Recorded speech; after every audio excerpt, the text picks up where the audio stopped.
Shalom, saudaraku yang dikasihi oleh Tuhan Yesus Kristus. Saya akan membacakan dalam Yohanes pasal 9 ayat 7 yang berkata demikian.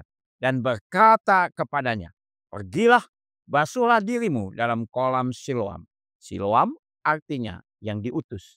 Maka pergilah orang itu, ia membasuh dirinya, lalu kembali dengan matanya sudah melek. Saudaraku yang dikasihi Tuhan, ini adalah perintah Tuhan Yesus kepada seorang buta yang dimana Tuhan menyembuhkan dengan cara yang agak unik.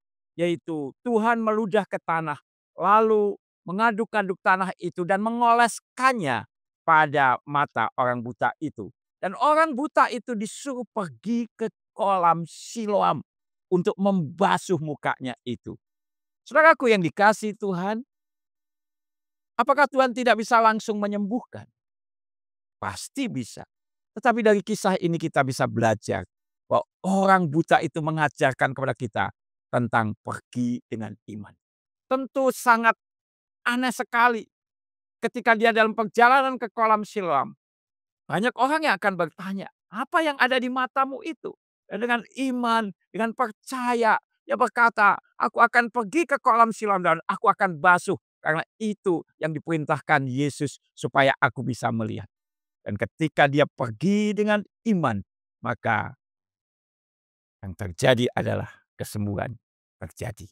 Saudaraku yang dikasihi oleh Tuhan Yesus. Dan hal itu terjadi juga kepada bagaimana Tuhan Yesus menyembuhkan seorang hamba perwira di Kapernaum.